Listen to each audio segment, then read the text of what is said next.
6A. 6A. Ini kondisi kelas 5B. Jebol. Akibat hujan deras yang disertai angin kencang, plafon di ruang kelas SDN 05 Pademangan Timur, Jakarta Utara roboh pada Senin pagi. Plafon yang ambruk terjadi di 5 ruangan kelas dan 1 bagian lorong sekolah. Air juga mengalir deras dari celah-celah atap yang roboh. Sebelum plafon ambruk, para siswa sedang menyantap sarapan makanan bergizi gratis atau MBG di kelas. Para siswa dan guru yang panik langsung meninggalkan kelas. Diduga penyebab robohnya plafon sekolah lantaran hujan dengan intensitas sedang hingga lebat yang mengguyur Jakarta sejak Senin dini hari. Pak, itu saat kejadian berarti proses belajar mengajar sedang berlangsung? Sedang berlangsung. Ada korban Pak saat itu? Tidak ada, alhamdulillah kita semua sudah alihkan. Ketika jebol itu kita langsung antisipasi, anak-anak suruh pada pindah tempat duduknya, suruh keluar dan suruh bawa tas-tasnya untuk bisa kondisinya di bawah. Tidak ada korban jiwa maupun korban luka-luka akibat musibah ini. Saat ini BPBD Jakarta dibantu lintas sektor masih menangani ambruknya plafon ruangan kelas di SDN 05 Pademangan Timur. Dari Jakarta, Sofyan Firdaus, Anyus melaporkan. Bukan itu tadi dapat banjirnya. Berapa? Oh, gede ya? Warga sekitar wilayah Sunter, Jakarta Utara digegerkan dengan ditemukannya ular jenis piton sepanjang 3 meter. Pasca hujan deras yang terjadi sejak kemarin sore hingga Senin sore membuat binatang melata jenis piton atau sanca sepanjang 3 meter keluar dari sangkarnya. Ular didapati warga di depan Apotek Kanti, Sunter Agung, Jakarta Utara pada pukul lebih dari jam 11 siang.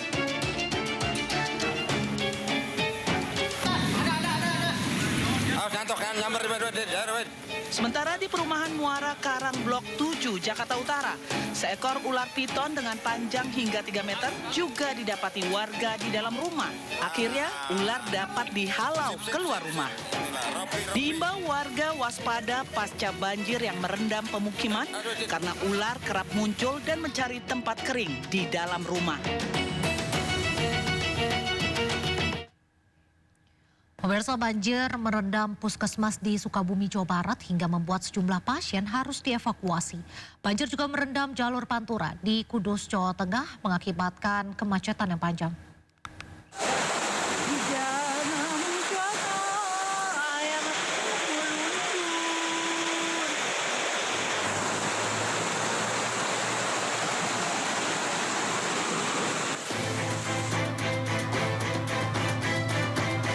Hujan deras yang mengguyur wilayah Pelabuhan Ratu, Kabupaten Sukabumi, Jawa Barat, menyebabkan Puskesmas Pelabuhan Ratu terendam banjir.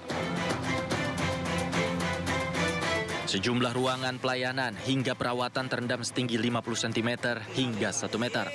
Akibat banjir tersebut, 10 orang pasien dan tenaga medis terjebak di dalam ruangan.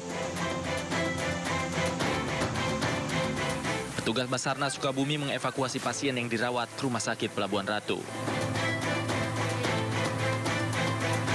Basarnas melakukan evakuasi terhadap 10 orang yang terdiri dari pasien dan keluarga pasien dan pegawai Puskesmas Pelabuhan Ratu. Untuk tinggi air yang ada di Puskesmas Pelabuhan Ratu sekitar 50 cm sampai 1 meter.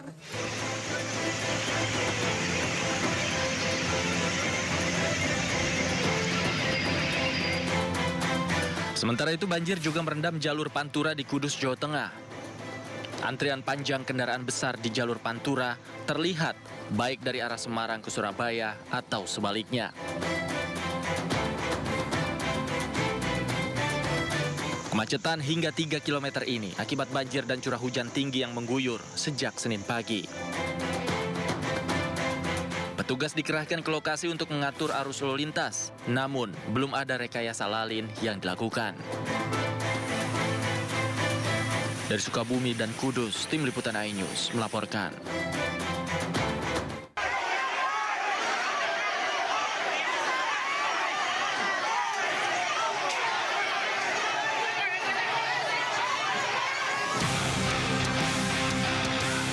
Aksi unjuk rasa warga asal Kecamatan Cigudeg, Kabupaten Bogor di kantor Kecamatan Cigudeg berlangsung ricuh.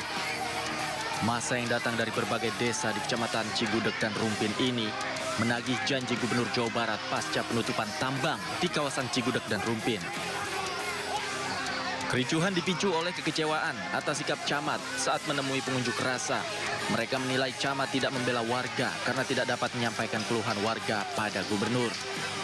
Akibatnya, massa yang kecewa melampiaskan amarahnya dengan melempari kaca kantor kecamatan dengan batu dan botol air mineral. Tidak hanya itu, massa juga memblokir jalan Cigudeg Bogor dengan membakar ban bekas. Ya, akan dibukanya tambang dalam jangka 3 bulan, belum ada kepastian, dan tuntutan kompensasi yang dijanjikan sebulan 3 juta sampai saat ini belum turun juga. Akibat kejadian ini, arus lalu lintas Jalan Raya Cigudeg serta pelayanan masyarakat di kantor kecamatan lumpuh total. Warga mengancam akan menduduki kantor kecamatan Cigudeg hingga tuntutan mereka terpenuhi. Dari Bogor, Jawa Barat, Wildan Hidayat, iNews melaporkan.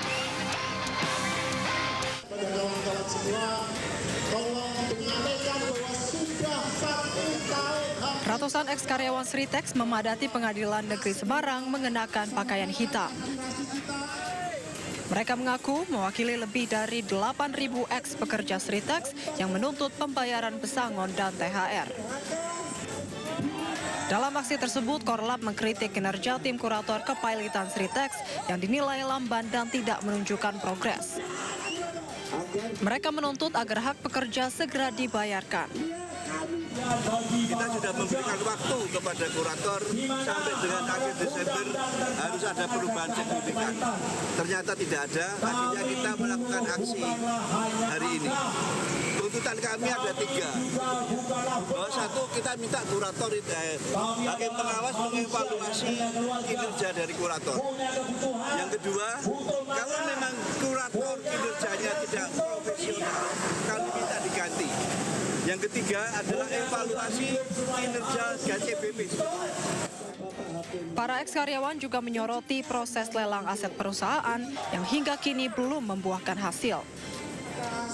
Mereka akan terus mendesak hak-hak mereka dipenuhi sebagaimana diatur dalam perundang-undangan yang berlaku. Sementara itu, aparat kepolisian terus berjaga di sekitar lokasi aksi untuk mengantisipasi potensi gangguan keamanan.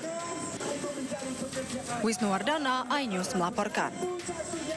2. Menyatakan surat dakwaan penuntut umum nomor register perkara PDS datar 79-M.10-FT.1-11-2025 tanggal 5 Desember 2025. Dalam sidang putusan sela yang digelar di Pengadilan Tipikor, hakim menjelaskan poin eksepsi yang ditolak, meliputi unsur memperkaya diri sendiri, besaran kerugian negara, hingga keterkaitan investasi Google terhadap Gojek dengan proyek pengadaan Chromebook di Kemendikbudristek.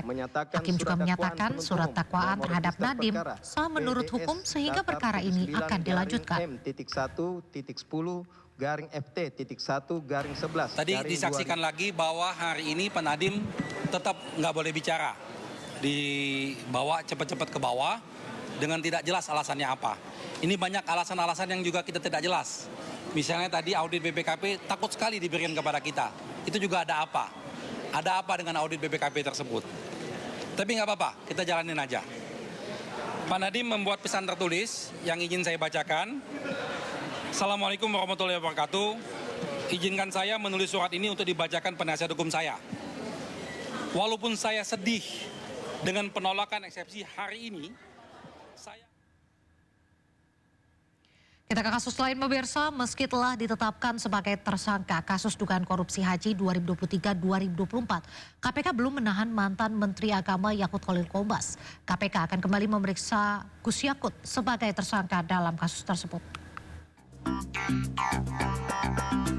Komisi Pemberantasan Korupsi telah menetapkan mantan Menteri Agama Yakut Khalil Qomas dan staf khususnya Isfa Abizal Aziz sebagai tersangka dalam kasus dugaan korupsi haji 2023-2024. Meski demikian, KPK belum menahan keduanya.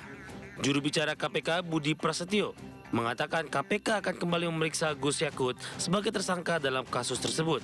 Terkait penahanan Yakut Khalil Qaumas dan Isfa Abidal Aziz, Budi mengatakan penahanan merupakan kebutuhan penyidik dan proses penyidikan masih terus berjalan.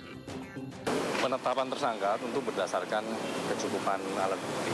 Nah, ini kan penyidikannya juga masih terus berprogres dan dari kawan-kawan BPK juga full support terhadap penyidikan perkara ini. Jadi tentu ini juga menjadi sinergi yang positif antara KPK dan BPK.